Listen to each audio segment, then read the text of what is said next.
This is one of the passages which is widely debated among the people who read Bible and who meditate from the Word of God. और ये ऐसा अध्याय है जो जिसमें बहुत वाद विवाद होता है। If we read this passage giving some careful attention to this particular text, it creates many questions and confusions in our mind. और जब हम इस अध्याय को पढ़ते हैं तो हमारे मन में काफी प्रश्न और सवाल आते हैं। Reading this passage in a very literal way, here one person is coming to follow Jesus. Jesus is telling some particular reason and he is going away from Jesus. और यहाँ पे हम देख सकते हैं एक व्यक्ति प्रभु यीशु मसीह के पास आता है, वो प्रभु यीशु मसीह को कुछ कारण बताता है, फिर वो वापस चले जाता है। And another person is coming and he is telling Jesus a very genuine excuse that let me go and bury my father.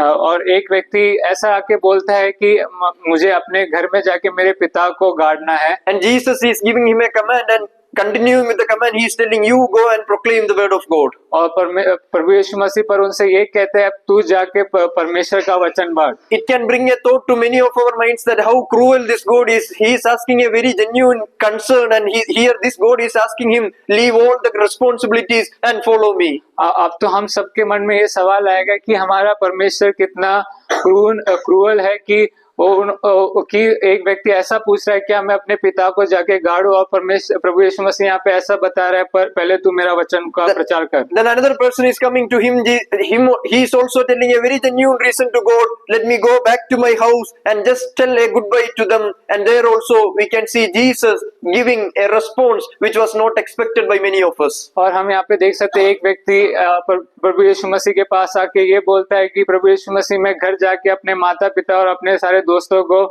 Bye बोल के आता हूँ, पर प्रभु यीशु मसीह यहाँ पे बोलते पहले तू मेरे पीछे हो ले। This morning we will try to understand and meditate this passage taking next few minutes. और आइए हम कुछ समय को लेके इस पद को हम मनन करेंगे। To understand this passage we should understand the entire chapter and we should just read the immediate context of this passage and we should know what is going on when Jesus was telling such a thing. और अगर हमें इस अध्याय को समझना है हमें पूरा अध्याय को पढ़ना पड़ेगा और इस जो ये संदर्भ को भी जानना पड़ेगा। But due to the lack of time we will just meditate from verse 40, 9 verse 40. और हम समय के कमी होने के कारण हम 9 के 40 पद से हम देखेंगे। From 9 verse 40 till 9 verse 56. और हम देख सकते हैं कि 9 के 40 से 56 तक we can see Jesus. Luke is trying to present some of the things in the life of disciples which Jesus is asking them to undergo a change. और हम देख सकते हैं कि लूका यहाँ पे ऐसा जो चेलों के बारे में ये चीज दर्शाना चाह रहा है कि उनके जीवन में ऐसे क्या समस्या चल रही है और उनके जीवन में क्या बदलावट होने जा रहा है। In verse 40 and 41, disciples were not able to heal a demon-possessed boy. हम देख सकते हैं कि 9 अध्याय के 40 और 41 में जो चेले लोग हैं, एक जो दुष्ट आत्मा से ग्रस्त एक व्यक्ति था उसको वो लोग चंगा नहीं कर पाते हैं। In verse 41, Jesus calls them you faithless and corrupt people. और 41 अध्याय पद में प्रभु यीशु मसीह उनसे ये बोलता है कि तुम एक अविश्वास चेले हो। In verse 44 to 45, Jesus is foretelling about his death. और 44 से 45 तक हम देख सकते हैं कि प्रभु यीशु मसीह आने वाले अपने मृत्यु के बारे में बता रहा है। And in the next verse, Luke is telling that in verse 45, but they did not understand what this meant. और हम 45 पद में ये देख सकते हैं कि चेलों को ये समझ नहीं आया कि प्रभु यीशु मसीह क्या बोल रहे हैं। So here there is a group of 12 disciples who are always walking with Jesus, who are experiencing the work of Jesus, but still fail to understand what Jesus is trying to say. हम यहाँ पे देख सकते हैं यहाँ पे कुछ चेले हैं जो हर समय प्रभु यीशु मसीह के साथ चल रहे हैं, प्रभु यीशु मसीह के साथ उठ बैठ रहे हैं, पर प्रभु यीशु मसीह क्या कहना चाहते हैं वो समझ नहीं पा रहे हैं। And something that really caught my attention is when Jesus is foretelling about his death. और कुछ ये मुझे ये यहाँ पे अतिशय लगा है कि जब प्रभु यीशु मसीह अपने मृत्यु के बारे में बता रहे हैं, the concern of Jesus was not about losing their master, or the concern of the disciples was not about what we are going to do next. और जब हम देख सकते हैं कि चेले लोग ये नहीं सोच रहे कि आने वाले समय में हम लोग क्या करेंगे, but there arose an argument in between them. और पर उनके बीच में एक वाद विवाद होता है। And it is very interesting to know what was their question. और ये बहुत अतिशय है जानने के लिए कि उनके बीच में जो वाद विवाद चल रहा था वो क्या था। Their question was, who is greatest among us? और उनका सवाल ये था कि हम 12 के बीच में सबसे बड़ा कौन है। Here Jesus is foretelling about his death and he is foretelling about the crucifixion and resurrection and all those things. और यहाँ पे प्रभु यीशु मसीह अपने मृत्यु के बारे में और क्रूस में चढ़ाने के बारे में बता रहा है। And a sudden thought came to the mind of the disciples, once our leader goes away or once our Jesus is going away, who is the next great person among us? और यहाँ पे चेलों के बीच में ये सवाल आता है कि अगर प्रभु यीशु मसीह इस दुनिया से चले जाएंगे और हमारे बीच से चले जाएंगे तो हमारे बीच में फिर बड़ा कौन है। And the next passage from verse 54 to 55 we can see Jesus and disciples are continuing the journey. और हम देख सकते हैं कि उसका 54 और उसका 55 पद हम पढ़ेंगे तो वो लोग आगे यात्रा कर रहे हैं। And Jesus sent messengers to a Samaritan village to prepare for his arrival. और प्रभु यीशु मसीह कुछ चेलों को एक सामरी गांव में भेजता है कि वहां पे जाके वो प्रभु यीशु मसीह के आमंत्रण के लिए कुछ कार्य को करे। But they did not welcome Jesus. पर वो प्रभु यीशु मसीह का आमंत्रण नहीं करते हैं। So James and John is asking Jesus to call down fire from heaven and burn that village. तो जो याकूब और यूहन्ना हम देख सकते हैं कि परमेश्वर से ये बोल रहे हैं कि आकाश से आग गिराकर उन्हें भस्म कर दे। And we can see Jesus again rebuking this group of disciples. और हम देख सकते हैं कि प्रभु यीशु मसीह फिर उनको डांटते हैं 55 में। So they failed to understand what was the real purpose of Jesus' ministry or what was the real purposes of the coming of Jesus. हम देख सकते हैं कि ये जो चेले लोग ये समझ नहीं पाए कि प्रभु यीशु मसीह का इस दुनिया में आने का उद्देश्य क्या था। So throughout this chapter, Luke is presenting different aspects about these 12 disciples. हम देख सकते हैं कि जो लूका यहाँ पे ये दर्शाना चाह रहा है कि जो 12 चेलों का अलग अलग दृष्टिकोण। Disciples who were faithless and corrupt. और पहला ये है कि ऐसे चेले जो अविश्वास हैं और जो कपटी हैं। Disciples who failed to understand the words of Jesus. और ऐसे चेले जो प्रभु यीशु मसीह के वचनों को जो नहीं समझ पाते। Disciples who argued to know who is greatest among them. और तीसरा कि ऐसे चेले जो ये जानना चाहते हैं कि उनके बीच में सबसे बड़ा कौन है। Disciples who failed to understand the real ministry of Jesus. और ऐसे चेले जो प्रभु यीशु मसीह के जो सेवकाई का उद्देश्य को नहीं जान पाए। So presenting such a number of failures of these 12 disciples, here from the verse 57 Jesus is presenting to them what is true discipleship. और उन सब के नाकामियों के बीच में प्रभु यीशु मसीह हमें आखिरी जो हमने पद पढ़ा ये दर्शाना चाह रहा है कि एक चेले बनने का महत्व क्या है। Even though they were with Jesus, they were in a urgent need to know what it is to be a real disciple. और ये सारे चेले हमेशा प्रभु यीशु मसीह के साथ थे, पर यहाँ पे ये जानना जरूरी था कि एक सच्चे चेले होने का महत्व क्या है। So this passage is speaking about what is real discipleship. तो ये पद हमें ये बता रहा है कि एक सच्चा चेला होना क्या है। And Jesus presents this concept of real discipleship through 3 people who came to him.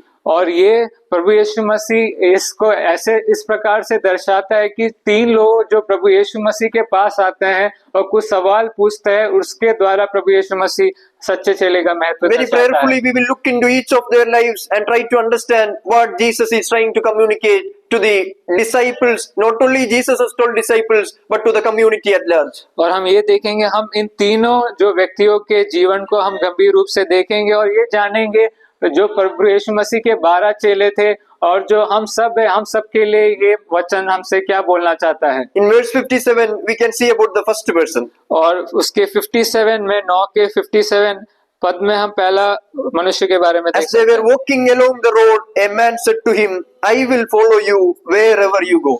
जब हम 57 पढ़ते हैं, मार्ग में वो जा रहे थे तो किसी ने उससे कहा, जहां जहां तू जाएगा मैं तेरे पीछे हो लूंगा। In the parallel passage in Matthew says this person was a scribe.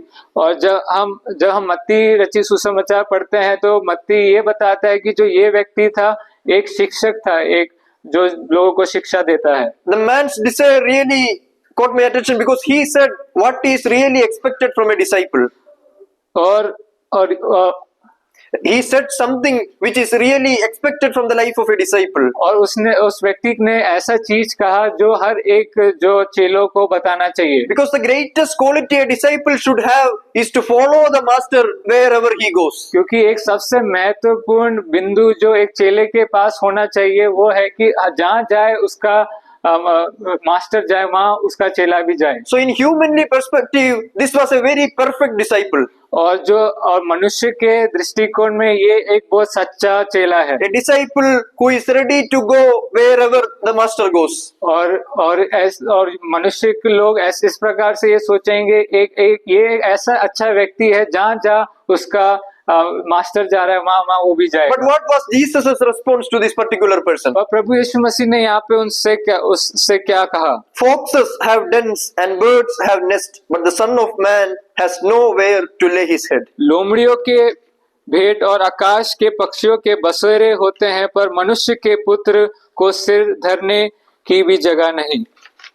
But the initial concern is this man who came to Jesus never asked Jesus about where he is staying, where he is going, what all life situation he is going through. He just said a desire, I want to follow you.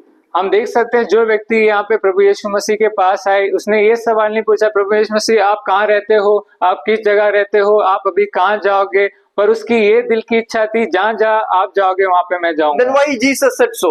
पर फिर प्रभु यीशु मसीह ने यहाँ पे ये जो पद जो हमने पढ़ा है वो ऐसा क्यों बोला? Is Jesus also have some particular way of selecting disciples, or is Jesus also was a man who follow some particular favoritism or partiality towards those who come to him? और प्रभु यीशु मसीह ने यहाँ पे क्यों कहा, क्या यहाँ पे प्रभु यीशु मसीह को कुछ लोगों से ज्यादा प्यार है या प्रभु यीशु मसीह का कुछ अलग दृष्टिकोण है? What we should understand this morning is that when we try to understand people with their words and their external actions, God understand them by seeing their heart. हम यहाँ पे ये वचन ये बताना चाह रहा है कि जब हम दूसरे लोगों के जैसे वो लोग बाहरी रूप से कैसे बर्ताव करते हैं, कैसे वो बात करते हैं, हम लोगों को उस प्रकार से जांचते हैं, पर प्रभु यीशु मसीह ऐसा नहीं जांचता है। प्रभु यीशु मसीह हमारे हृदय को देख के हमें जानता है। When we understood this person by his words, Jesus understood this person by understanding the purpose behind those words. हमने ये लोग यहाँ पे इस प्रकार से इस चेले के बातों के अनुसार उसको पहचानते हैं, पर प्रभु यीशु मसीह उसके हृदय के अनुसार उसको पहचानता है। And Jesus made him known about the reality of following Jesus. और प्रभु यीशु मसीह ने वो सच्चाई उस चेले को बताई क्या है एक अच्छा चेला होना। Jesus don't need anyone to follow him without knowing what is the reality. और प्रभु यीशु मसीह ऐसा नहीं चाहता है जब तक वो उस सच्चाई को ना जाने कि मेरे पीछे होने का क्या परिणाम होगा, उसके बिना कोई भी मेरे पीछे ना होना चाहता। He never wants a particular group of people to be always with him without knowing what they are going to do or what they are going to face. प्रभु यीशु मसीह एक ऐसे समूह को नहीं चाहता है कि जो समूह को पता नहीं कि आगे उनके जीवन में क्या होने जा रहा है। He never tried to attract people by lowering the standards of God. और वो कभी भी मनुष्यों को या हम लोग को ऐसा हमको दर्शाना नहीं चाहता है या हमको अपने और खींचने नहीं चाहता जब कि प्रभु यीशु मसीह के परमेश्वर के स्तर को नीचे करके। Jesus need people who are not just willing to follow him but who are ready to face anything and everything for the sake of God. प्रभु यीशु मसीह ऐसे लोगों को चाहता है कि कुछ अगर मुसीबत है उसको छोड़ के ना चले जाए, पर जो मुसीबत है उसको सामना करके आगे बढ़े। Jesus, he is presenting to him the cost of following Jesus. प्रभु यीशु मसीह यहाँ पे ये बता रहा है क्या मूल्य है कि परमेश्वर का चेला होना। So there is a cost of being a disciple. और एक मूल्य है प्रभु यीशु मसीह का चेला होने का। So Jesus is making very clear that the person whom you called as Lord, I don't have anything in this world. और प्रभु यीशु मसीह यहाँ पे ये बताना चाहता है जिस प्रभु यीशु मसीह को चेलों ने प्रभु करके कहा उनका कोई घर नहीं है या कोई ठिकाना नहीं है। Not even a place to lay his head. ऐसा कोई भी जगह नहीं है जहाँ पे प्रभु यीशु मसीह अपना सिर लगा सके। So what he is trying to say is that following me should not be with the purpose of earning something or gaining something. पर प्रभु यीशु मसीह यहाँ पे ये बताना चाह रहा है मेरे पीछे होना ये नहीं कि आपको जीवन में कुछ कमाने को मिलेगा या कुछ पाने को मिलेगा। So this is not a way of earning, rather this is a way of giving. और यहाँ पे ऐसा कुछ नहीं है कि आपको कमाने को मिलेगा, पर यहाँ पे ऐसा प्रभु यीशु मसीह का चेला होना ये है कि आपको हमेशा देना पड़ेगा। Jesus is not telling him, as you have a desire to follow me, you will earn double of what you have now. You will not become a person who is greater than all others. Rather, Jesus is telling him the reality. This is not a way of gaining something. Rather, this is a way of giving everything for the sake of God. और यहाँ पे प्रभु यीशु मसीह ये बताना चाह रहा है, ये चेला बनना ये नहीं कि कुछ कमाना है या हमारे जीवन में कुछ मिलना, पर यह है कि हमें हमेशा अपने जीवन से दूसरों को कुछ देना पड़ेगा। He is never concerned about the number of people who followed him, but he was really concerned about the motives of the people with which they followed him. प्रभु यीशु मसीह का ये मान्यता था कि वो लोगों की संख्या देखकर प्रफुल्लित नहीं हो जाता था, ऐसा कुछ नहीं हो जाता था, पर प्रभु यीशु मसीह जो कुछ लोगों का क्या उद्देश्य है वो जानना चाहता So है। we should always remember that he knows our motives. पर हमें हमेशा ये मालूम होना चाहिए कि प्रभु यीशु मसीह हम सब लोगों के उद्देश्य को जानता है। He knows why we pray. वो ये जानता है कि हम प्रार्थना क्यों करते हैं। He knows why we take fasting. और वो ये जानता है कि हम फास्टिंग की उपवास क्यों करते हैं। So he knows the motives behind all our actions. वो प्रभु यीशु मसीह हमारे जो भी कुछ हम करते हैं उस सब का उद्देश्य जानता है। As Psalmist says in chapter 44 verse 21, he knows the secret of your heart. और भजन संहिता 44 के 21 पद में हम ये देख सकते हैं कि परमेश्वर हमारे हृदय के परमेश्वर हमारे हृदय के जो हमारे जीवन में जो छुपे हुए हर चीज को जानता है। Nothing is hidden to our Lord. कुछ भी चीज परमेश्वर से छुपा नहीं है। And let that be our consciousness as we sit here today. Nothing of my actions, nothing of my thoughts, nothing of all my acts and actions, everything is known to my master. और हमें यहाँ पे जैसे हम यहाँ पे बैठे हमें ये पता होना चाहिए जो भी हम सोचते हैं, जो भी हम कार्य करते हैं, जो भी कुछ हम करते हैं, सब कुछ उसके पीछे क्या उद्देश्य है, सब कुछ परमेश्वर जानता है। And Christ is presenting such a thought not only through his words, but he also presented through his very life. और जो प्रभु यीशु मसीह ये जो भी बातें हैं सिर्फ अपने बातों के द्वारा, अपने वचनों के द्वारा नहीं बताता, परंतु अपने जीवन में जी के बताता है। He became nothing for our sake. वो प्रभु यीशु मसीह हमारे लिए कुछ नहीं हो गया। Paul explains it in a very deeper way. और जो पौलुस है इसको बहुत गंभीर रूप से बताता है। Paul says in Philippians chapter 2 verse 8, और फिलिपियो में 2:8 में पौलुस ऐसे बताता है, you must have the same attitude that Christ Jesus have. पौलुस ये बताता है जैसे प्रभु यीशु मसीह का व्यवहार था वैसे हमारा भी व्यवहार होना चाहिए। What was his attitude? उसका उद्देश्य क्या था? The attitude of living his divine privileges.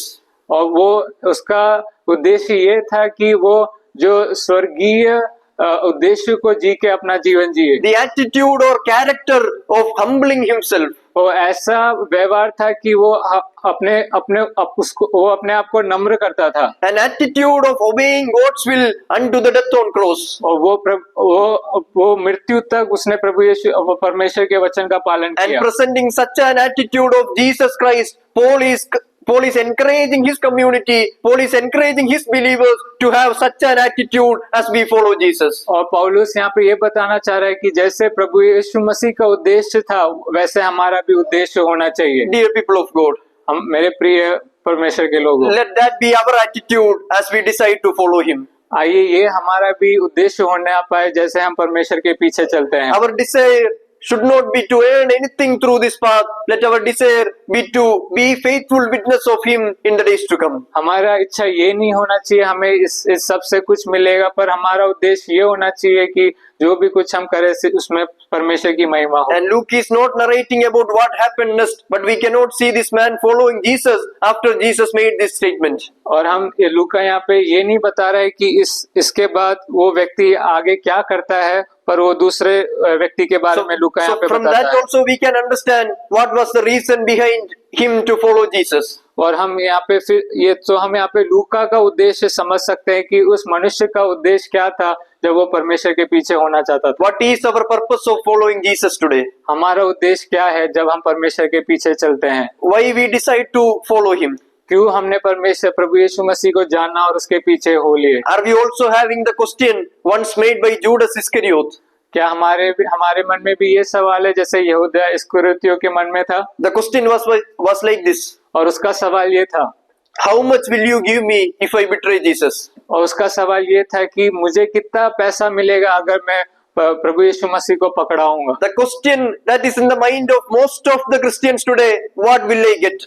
और काफी सारे मसीहों के मन में ये है कि हमको इन सब से क्या मिलेगा? What will I get if I spend some time in prayer? क्या मिलेगा अगर मैं कुछ समय में प्रार्थना में बिताऊंगा? What will I get if I lead the worship? क्या मिलेगा अगर मैं यहाँ पे आराधना को करूंगा? What will I get if I decide to take a 7 days of fasting or 21 days of fasting? क्या मुझे मिलेगा अगर मैं 7 दिन का या 21 दिन का उपवास मैं रखूंगा तो? Let this be a day where we put an end to that question and let us ask a alternate question: what can I give for the Lord in these days? और हमारे अंदर ये सवाल होना चाहिए कि हम इस सब उद्देश्य को हम खत्म करके हमारा ये उद्देश्य होना चाहिए आने वाले दिनों में आज से हम क्या परमेश्वर को दे He पाएंगे? has done a great thing for us on the cross, प्रभु यीशु मसीह ने हमारे लिए एक बहुत बड़ा काम उस क्रूस में किया है। and our response should not be what will I get, rather remembering what he have done on the cross, let us ask this question: what can I give back to him?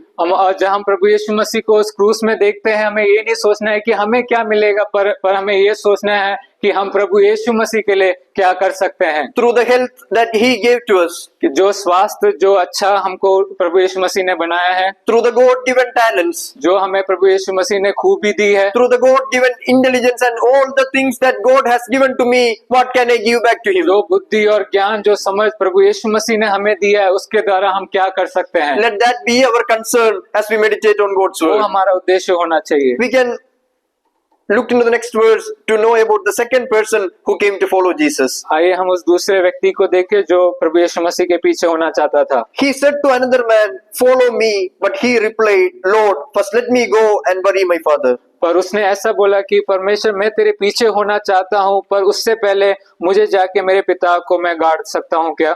As I said, this is the verse that creates a big amount of confusion in our mind. Why Jesus is rebuking or Jesus is giving an alternate method to a person who made such a genuine reason. और हम यहाँ पे जब हम ये इस पद को पढ़ते हैं हमारे जीवन में काफी सवाल आते हैं, हम कुछ समस्या में पड़ जाते हैं। यहाँ पे प्रभु यीशु मसीह एक जो साधारण सा सवाल पूछता है जो हम सब अपने जीवन में पूछते हैं कुछ जब समस्या होता है तो कि मैं जाके अपने पिता को गाड़ सकता हूँ, पर वहाँ पे प्रभु यीशु मसीह एक अलग उत्तर को देता है। And unlike the first person, here Jesus is taking the initiative to call him.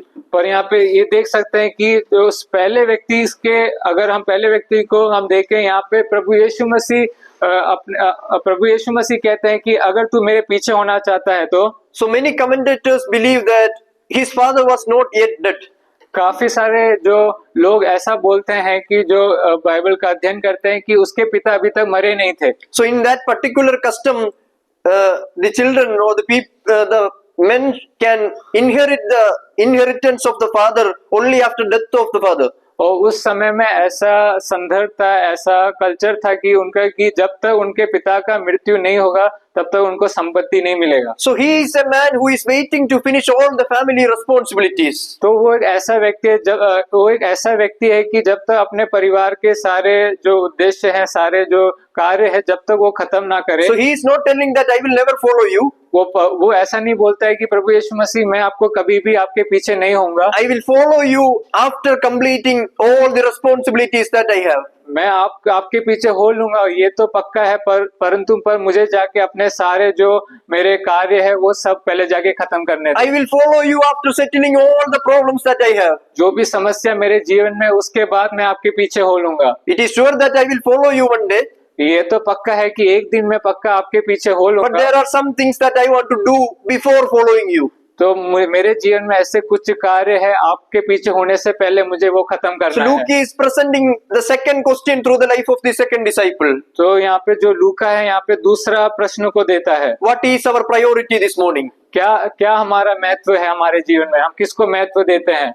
What Jesus expects from his followers is not to follow him along with all other things. Rather, we should prioritize him more than anything else in our life. लूका यहाँ पे ये बताना चाहता है, हर चीजों के द्वारा जो हमारे इस पृथ्वी में जो हम करते हैं उस सब के साथ हमें प्रभु यीशु मसीह का पीछा नहीं करना है, परंतु सिर्फ प्रभु यीशु मसीह की ओर देख के उसका पीछा करना है। Following Jesus is not one of the options, rather it should be our priority. प्रभु यीशु मसीह के पीछे होना हमारा एकमात्र विचार या एकमात्र ध्यान नहीं होना चाहिए, परंतु हमारा केवल ध्यान होना चाहिए। It is not like whenever I get time, I will pray.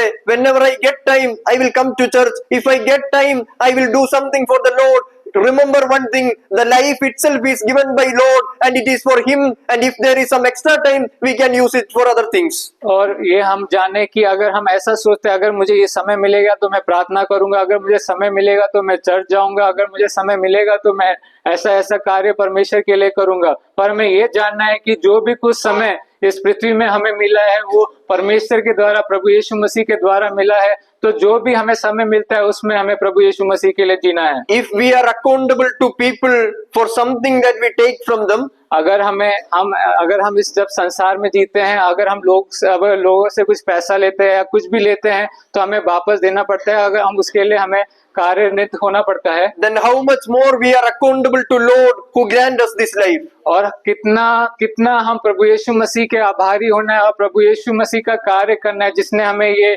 जीवन को दिया है। And in verse 60, Jesus is telling to him, let the dead bury their own dead, but you go and proclaim the word of God, kingdom of God. और 60 पद में प्रभु यीशु मसीह उस व्यक्ति से ये कहता है कि मरे हुओं को अपने मुर्दे गाड़ने दे, पर तू जाकर परमेश्वर के राज्य की कथा सुना। So Jesus is trying to present the very important spiritual truth that anyone in the world can take care of those who are physically dead, but those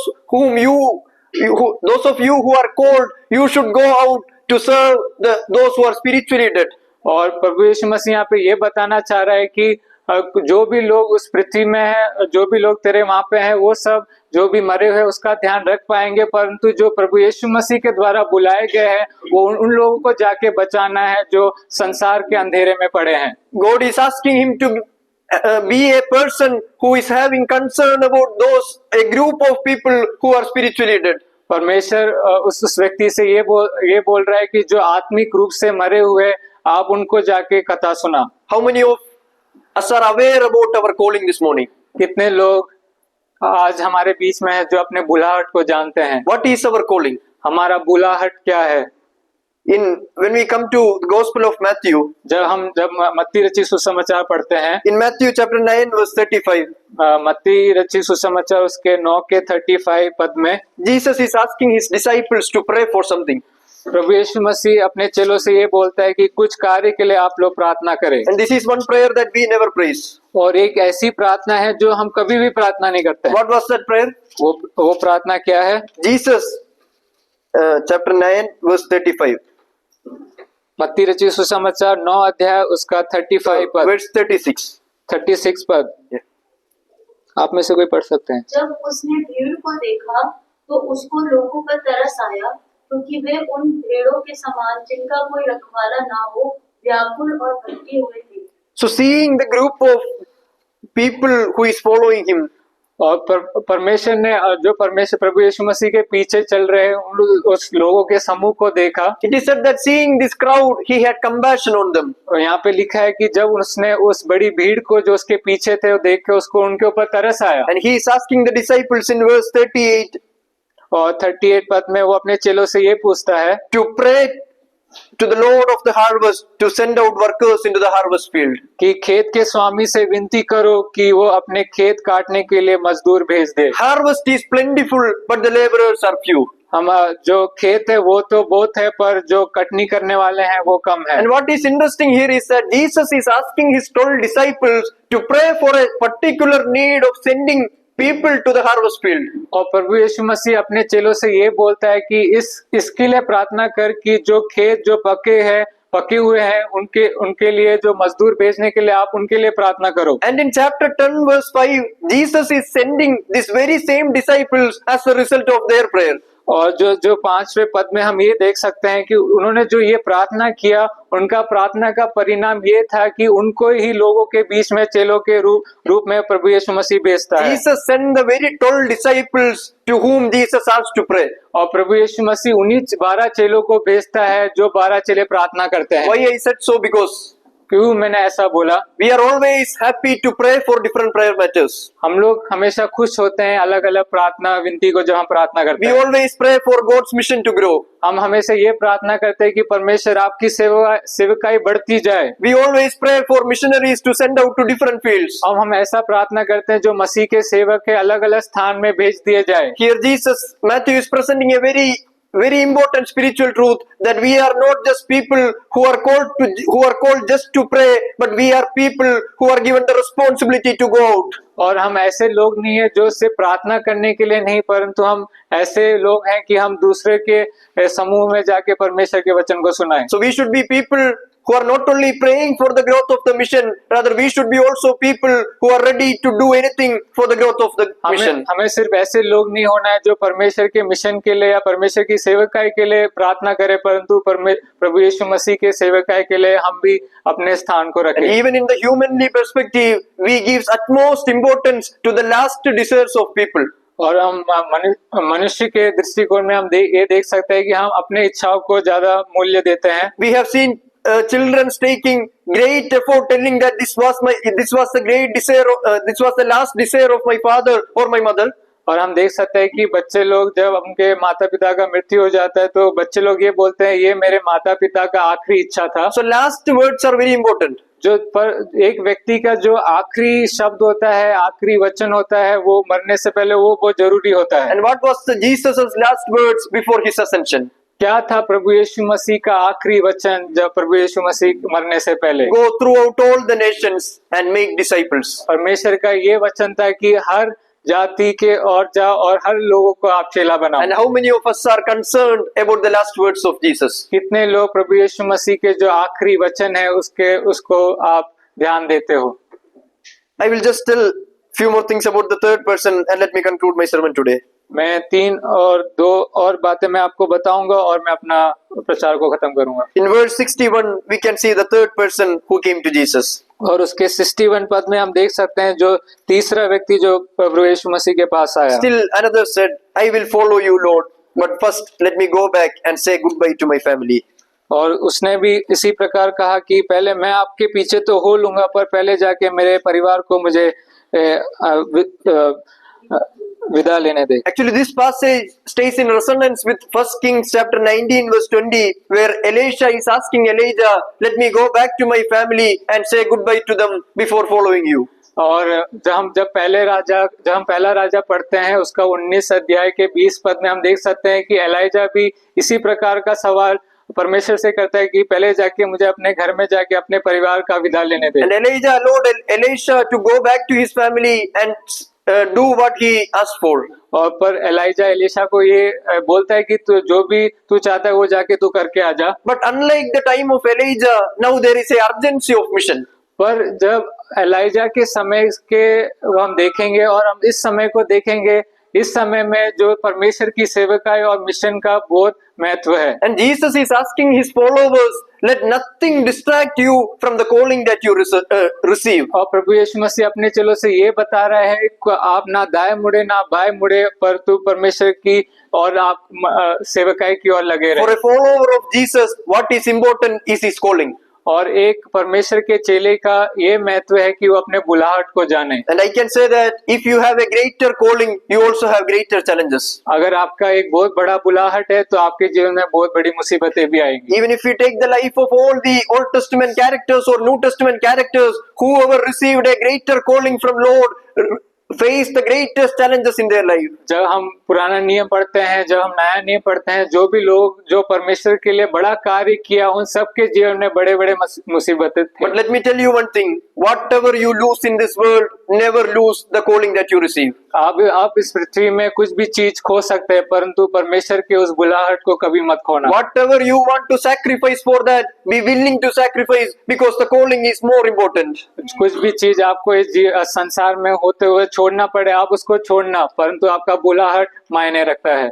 What I love in the life of Joseph is that जब हम यूसुफ की कहानी पढ़ते हैं, मुझे ये अच्छा लगता है उस यूसुफ के जीवन से। Joseph lost the father's love. Yusuf ने अपने पिता के प्रेम को खो दिया।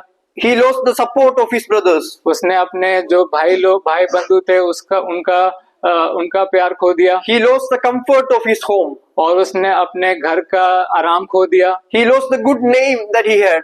उसने अपना जो एक अच्छा नाम था वो खो दिया। But still he maintained the relationship with God. परंतु वो हर समय प्रभु यीशु मसीह के साथ अच्छे रिश्ते में था। Whatever you lose in this world, you can gain it later. कुछ भी चीज आप इस पृथ्वी में आपको ना मिले, परंतु आप प्रभु यीशु कुछ समय के बाद आपको मिल सकता है, पर प्रभु यीशु मसीह को मत खोना। But one thing you should decide today. एक चीज आपको ये निर्णय लेना है आज। I will never lose the relationship with my master. मैं कभी भी प्रभु यीशु मसीह के साथ अपना संबंध को ना तोड़ूंगा। And it is that relationship that again raised Joseph to the highest. और वही जो संबंध जो उसने परमेश्वर के साथ बनाए रखा, उसी संबंध ने यूसुफ को एक बड़े स्थान में खड़ा And किया। the last verse we read. और आखिरी पद अब हम पढ़ेंगे। Jesus replied, यीशु ने उससे कहा, No one who puts a hand to the plow and look back is fit for the service in the kingdom of God. जो कोई अपना हाथ हल में रखकर पीछे देखता है, वो परमेश्वर के राज्य के योग्य नहीं। Once we understand the background of this particular text, जब हम इस जो अध्याय का और जो हमने पद पढ़ा उसका हम संदर्भ पढ़ते हैं, in ancient Israel and even today, the plowing is very important, or it's a little difficult task. और जब इसराइल के लोगों को देखें और जब अभी के समय में देखें, खेत में कटाई करना एक बहुत मुश्किल काम है। Plowing was done in rainy season. और जो खेत में हल चलाना बारिश के मौसम में किया जाता And था। it is a difficult procedure to plow the field. और हल चलाना एक खेत में बहुत मुश्किल बात है। And looking back from the plowing field, they can see their home and they can see the comfort of their homes. और जब वो अपने खेत में हल चलाते हुए जब वो लोग पीछे देखते अपने घर की ओर, वो देख सकते हैं कि मेरे घर में तो आराम है। Still they suffer all those hardship just to ensure one thing, they want to receive a good harvest. पर वो हल चलाते रहते हैं, आगे बढ़ते रहते हैं कि ये सोच के कि हमें एक बहुत अच्छा फसल को काटना So है। it is very necessary to suffer hardship to see a greater harvest. अगर आप अपने जीवन में एक बहुत अच्छा कटाई या बहुत अच्छा फसल को पाना चाहते हो, तो आपको हल मुसीबतों को सहना पड़ेगा। Let me assure you one thing this morning. मैं आप इस सुबह आपको मैं ये आश्वासन देना चाहता हूँ, What we are doing now is very important than all those things that we left behind. जो आज हम करते हैं, जो आने वाले समय में हम करते हैं, वो ज्यादा मायने रखता है, ज्यादा जरूरी है बीते हुए कल से। Nothing is more important than what we are going to receive. और कोई भी इतना मायने नहीं रखता है जो आगे हमें मिलने वाला है। So let us be people who are faithful to the calling of God. आइए हम ऐसे लोग बने जो परमेश्वर के बुलाहट के अनुसार चलते हैं और उस पर विश्वास करते हैं। Let us have a response that is expected by our master. आइए हमारा ये प्रत्युत्तर होना पाए जो प्रभु यीशु मसीह चाहते हैं। Let us be people who prioritize his calling. आइए हम ऐसे लोग बने जो परमेश्वर के बुलाहट को महत्व देते हैं। Let us be people who follow him without turning back.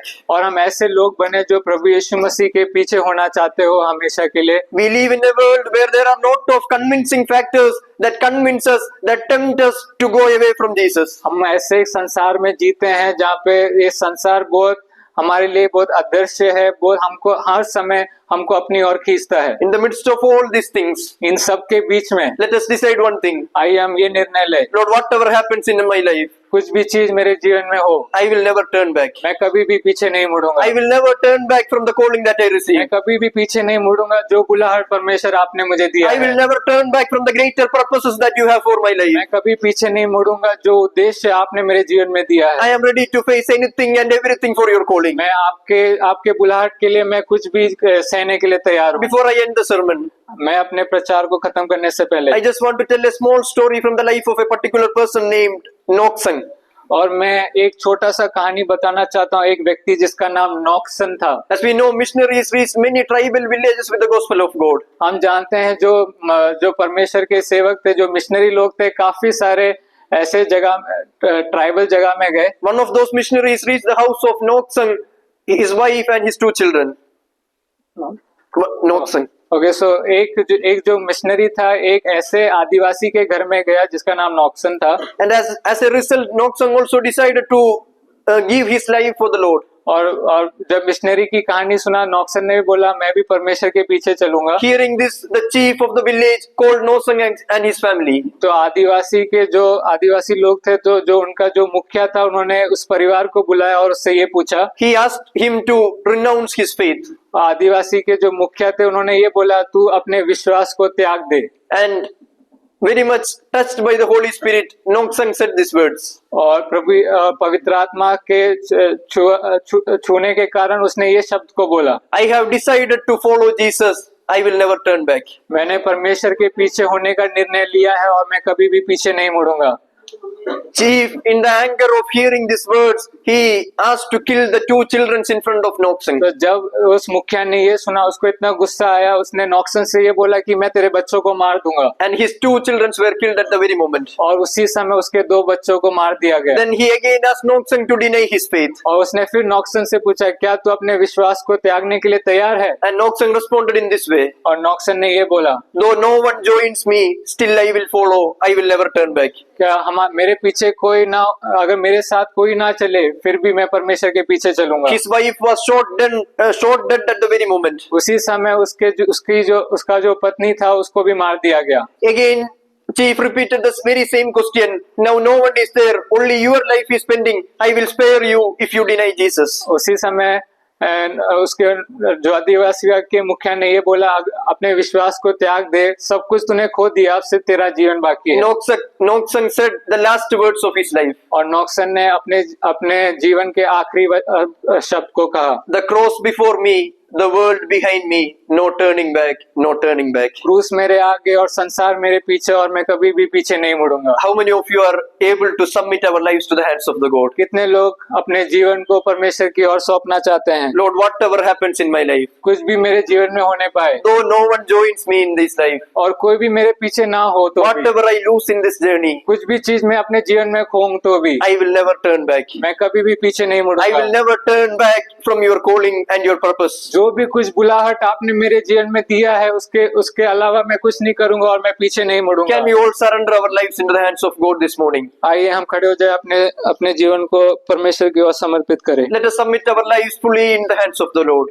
आइए हम अपने जीवन को परमेश्वर की ओर समर्पित करें। Let us all close our eyes for a moment.